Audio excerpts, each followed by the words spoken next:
Hello, everyone, and welcome to another episode of Football Palestine, a special episode for a couple of reasons. One, coming to you in the aftermath, less than 24 hours, but not the immediate aftermath of Palestine's friendly against Catalunya, which they dropped by a 2-1 result. A lot of things to talk about: positives, negatives, atmosphere, what this means for the future.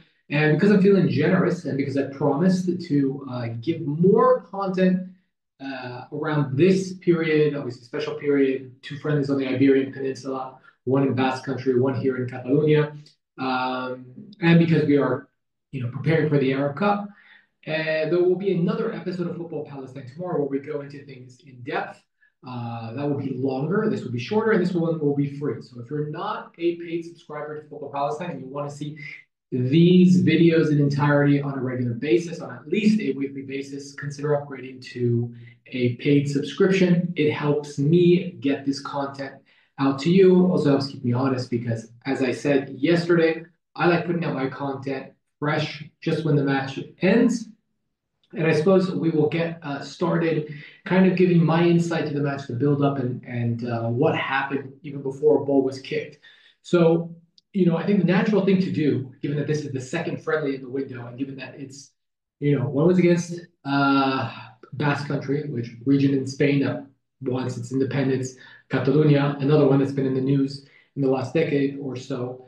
It had that political element to it. Obviously, both peoples, the Catalan people and the Basque people, wanted to also kind of use this event to push for the officialization of their respective national teams. And, if we had started off the international break in Catalonia, in Barcelona, I think people will be raving about the atmosphere. And it was a great atmosphere last night. A lot of respect to Act for Palestine. Give them a follow on Instagram and other socials. They're Act X Palestine. Look, without them, this match would not have been hosted in Montjuic.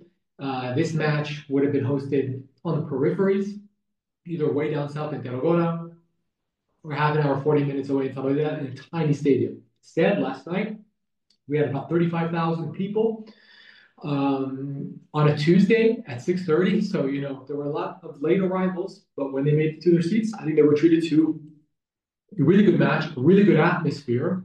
The only difference is that at times, although the fans would get themselves started, they're saying, free Palestine, Palestine Libertad, boycott Israel, all those things. Every so often, the commentator would get involved, the stadium announcer, I should say, would get involved, and he would say, "Oh yeah, raise the mosaic again." And then you would see the mosaic of both the Catalan and Palestinian flags in the middle of the stadium. He also prompted them in the second half to put the lights on their phones on. I think they showed the mosaic about 3, 4 times in the entirety of the match. Every time they would show the mosaic, they would go with Visca Catalunya, Visca Palestina, which long live Catalonia, long live Palestine, Jure Catalunya, Jure Palestina, free Palestine, free Catalonia. So atmosphere is good. The only thing is that we as humans we fall into this trap of comparing, and so the comparison is, well, it wasn't what happened in Bilbao because what happened in Basque Country was truly spectacular, and you really forgot that it was a friendly. And I don't want to really fall into that trap because if you just look at the attendance, the atmosphere, let's say this crowd was 30 to 35,000. That's one of the most attended Palestine matches ever. Really, I mean, like if I'm scratching my head, the last 10 years, okay, there were more people in Bilbao. There were just slightly more people in Qatar for the match against UAE. There were more people in Seoul, South Korea. There were more people in Basra, but it's still within the top 10. It's comfortably within the top 10. And people were there to see Palestine, to support Palestine. Palestine was the main draw. Whereas, I think in Basque Country, it was about 50-50. A lot of people that wanted to come out and support their national team. Here, I think because Catalonia is more diverse, it's a bigger province. It's a province that draws from a lot of the other provinces in Spain. You have to consider it's the second most populous region of the country. the Catalan national team doesn't have a pull amongst as large of a percentage of a population as it would be in Basque Country. Now, that said, the people who put on this match, like I said, Act for Palestine, and the Catalan Federation did their utmost to make sure it went off. And there was a special thank you from Ihab Abu towards Gerard Lopez, the manager of Catalunya, for all the help and all the assistance he provided during Palestine's time here. So, as everything went on in this game, I think it got off well. There was, a nice cultural display before the game, at halftime as well. Rousing rendition of both the Al Fidai, the Palestinian national anthem, and the Catalan national anthem. They had a cellist during the moment of silence. So they did a lot of nice things. Unfortunately, I think a lot of people say, "Oh, well, it's not as good as what happened in Bilbao." What happened in Bilbao made everyone forget that it was a friendly because the atmosphere there, I had never seen anything as intense in all my time covering the Palestinian national team. So it's not fair to compare. It was really a great atmosphere last night. Were there certain things that were better organized in Basque Country, in Euskadi? Yes, 100%. And I will give you my firsthand experience of what happened. Look, that was my 18th match in person, 5 countries, 3 continents. It's the first time I've been rejected for accreditation to a match that I was going to, knowing full well that accreditation should be easy to get because this is a friendly. And I'm covering Palestine, and I'm the only independent member of the Palestinian press here. Everybody else is come in as part of the delegation. And although I was in the stadium the day before when they did that display with the 400 shirts, and they did kind of a mini press conference, and although I ended up translating for Gerard Lopez, for Ihab Abu I got rejected. My accreditation was, they were told me, 1 a.m. day of the game, we can't give you accreditation, but here are 2 free tickets, which I didn't need, and it doesn't help me because I need to be inside the stadium on Wi-Fi, preferably with a screen in front of me, to be able to write the report. You saw how quickly that report dropped after our game against Euskadi. I wanted to do the same thing against Catalunya. Long story short, I was able to make it into the stadium, was able to get into the press area, but that was only after contacting the Palestine Football Association, offering my services as a translator. And so everything happened last minute. And once I even made it into the stadium, I was faced with the problem of, the Wi-Fi wasn't working. So there was no screen for me to kind of watch because sometimes you go down and you're typing on your keyboard, you need a screen just in the corner of your eye to make sure you don't miss any action.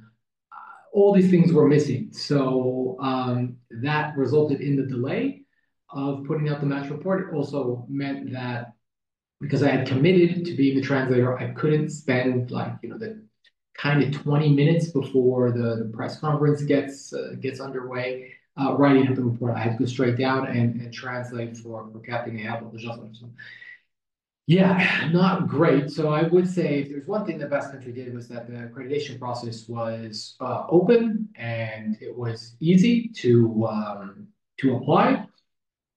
They had no problem giving me the accreditation. I have no idea what happened with the Catalan Federation.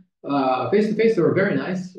This particular individual over email wasn't expressing any gestures of solidarity with the Palestinian people, unfortunately. So that's what happened. It meant that the rapid reaction piece didn't go out last night. It went out this morning. I apologize, especially everyone who subscribes and waits for that content eagerly in their inbox. So that's what happened. We haven't spoken about the match. I will say this. I think as we predicted, Basque Country was going to be another level, mostly because that starting lineup drew from 2 teams, the 6 from Athletic Bilbao, 5 from Real Sociedad. You didn't have as much familiarity. Espanyol was the team that provided the most players to the starting lineup and to the squad as a whole last night. But you did see that this is a Catalan team. These are the possession masters. But maybe as a result of Palestine having had that baptism of fire on Saturday, they were better prepared. Now that said, having spoken to the players, having spoken to the coaching staff, they did say not quite the level of Euskadi, but still very good opponent. And I think as a sum, you could not think of a better way to prepare for a do or die game against Libya. Uh, Play and win, and you're in. You're in Group A. You're going to play Qatar and Tunisia, the winner of Syria, South Sudan, for the right to progress to the knockout stages and maybe, who knows, lift the trophy. This is excellent preparation. Let's start with some of the positives. Look, we knew that sooner or later we had to rejuvenate this team with an eye to 2030. And I do think one of the things we can credit Ihab Abu for is the fact that he has made it his like life's mission to just bring new younger players. He's almost allergic to any player who is close to 30. Now there are players that are 30 plus that are still contributing, and I still think they have a big role to play, particularly on Hamadi, who was captain on the night, goalkeeper. Look, the first goal by his lofty standards, yeah, should have done. He should have done better with that. I wrote in the rapid reaction piece the problem that all the players have with the ball, and I think when you have that context and you look at the game, I watched it again this morning. You sort of realize that yeah, that ball left a lot to be desired. Um, but even after kind of conceding that goal, he did come in and make two brilliant saves. He really showed his worth. And when Musab Batat Tamsam came on the subs, you understand why they're still part of this team. Adel Kharoub had a good solid 45 minutes as well. So you understand why the veterans are still around. That said, it's great to see Emilio Saba in this team. It's great to see Ahmed Al. I feel both those guys are huge wins for us that we got them to commit to Palestine, and they're the future. There is now a succession plan on the right flank of what happens when Tamsil and Musab retire. Well, you have Amir Saba and you have Ahmed who are on that trajectory of, I think, having the ability to become really solid contributors for this team in the future. Mustafa Zidane got the goal, right? So we had a goal from a set piece, 4 minutes in, an own goal about 25 minutes in, and then at the half-hour mark, Mustafa Zidane, after Adit Abdal, headed a ball from a corner kick, really nice delivery on his set pieces, finds Adit Abdal, he crashes it against the post, it pings, Mustafa Zidane, quick thinking, right place, right time, before the defender could even think of making a move to clear it off the line, boom, bundles it in, it's 2-1. Palestine has a chance to make it 2-2 through Ahmed Al-Qaq. Tight angle, maybe if he could have another chance at it, he would try to pass into the middle of the box and have Zaid Khumbar come on and finish it. Maybe he would have taken another touch, who knows. There was another passage of play with Hamid Hamdan, who was leading the break, and he should have passed earlier either to Zidane or into space into Adel Dabbagh. So they took the hits. And maybe that heavy ball, the fact that like it squeezed under Rami Hamadi's body, the fact that Hamid Hamdan went in to try and clear it, and it just like hit off his foot and into the back of the net. I think you could say, or you hope that that is really the reason why those mistakes were made. So Palestine has to clean up the mistakes, and mistakes in football are crucial because they're what decide games. That said, if you kind of look at the passage of play, 20 minutes in, Palestine had 41% against the country that invented possession football.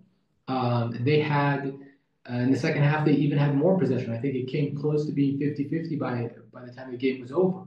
So this is a team that I think learned a lot by being exposed to Euskadi and to Catalunya. And now is kind of, I don't want to say it's the easy part, but now is kind of the easy part because Libya is not going to have those types of weapons to hurt you.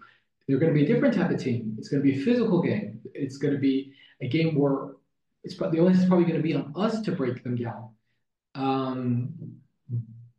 But you just saw 180 minutes of how to play football, of how to keep the ball, of how to ping it wide, how to come back inside, of how to make the ball do the work for you.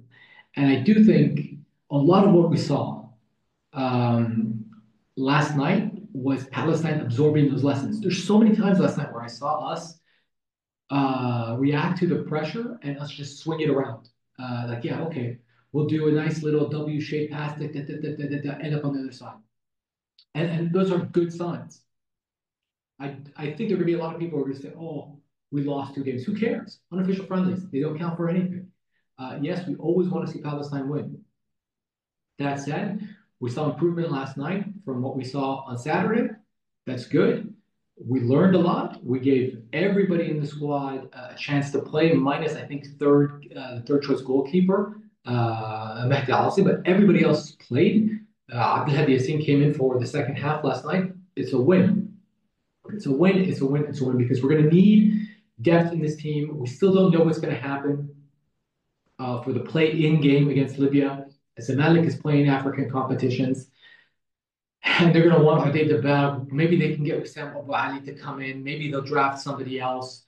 It's kind of the same story as well with Mustafa Zidane. You really need to get the cooperation of his club to release him, and we saw that Zidane could be he could be an important piece. He could be more than a change of pace type player. He could start games and make the difference for you. That's what we saw last night, and that's like the biggest takeaway is that he was good, and Emilio Saba was good, and Ahmed Al was good. So you have these guys that, this time 2 years ago, none of these guys were in the team. 1 year ago, we didn't even know who Emilio Saba and Ahmed Al were, with all due respect to those players. So it is exciting to see new players come in. Hamid Hamdan, another guy. Hamid Hamdan, his entire national team career with the senior team spans all of 2025. So, and this is a guy that he looks like it's going to be an automatic starter for many, many years to come. And when and if Palestine can add some extra names in midfield, they're going to be very scary, very difficult to deal with. Imagine Hamid Hamdan next to Atta Jabir, or next to Augustin Mansour. It's going to be a very tough midfield to deal with. So I think overall, we can be happy with what happened last night. Ihab al said in the press conference that the moment the opening whistle sounded, we had won because we were able to deliver a message about the Palestinian cause, because we were able to show the world that there is support for Palestine in Europe, and that it is the cause of all true free peoples. And I do agree with that. This is what this match and the match of the dog primarily were for. We raised millions of dollars for relief and reconstruction efforts in Gaza. So we cannot lose track of that either. From the sporting side, I do think this was also a win. We learned a lot. And trust me, if we do something in the Arab Cup, you're not even going to remember or care about the results in these two friendlies. It is not me trying to kind of spin a narrative. Now, it means you have to find a way to get those results. Simple as that. And we'll talk a little bit more about that in tomorrow's video. For now, we'll put a bookmark in this. Thank you for supporting Football Palestine. Again, if you enjoyed this video, consider upgrading to a paid subscription. You'll be able to see tomorrow's video in its entirety, just like you saw today's video in its entirety. Every little bit helps. And like I said, this is the only place where you get detailed analysis of the Palestinian national team. It doesn't exist anywhere else. You subscribe to Football Palestine, even the free subscribers get links to match streams, so you can stream the match live anywhere you are in the world. That's a service we provide for free after the match, a service that we provide for free. You get a video with highlights, the full match if it's available on YouTube. Well, we do all this stuff. And I try to keep it for free, but it's a one-man show, all dedicated to getting the news out there about the Palestinian national team. So if you can afford it, would really, really appreciate it if you could take out a paid subscription. So we're going to leave it at that, and I will see you in the next one. Bye for now.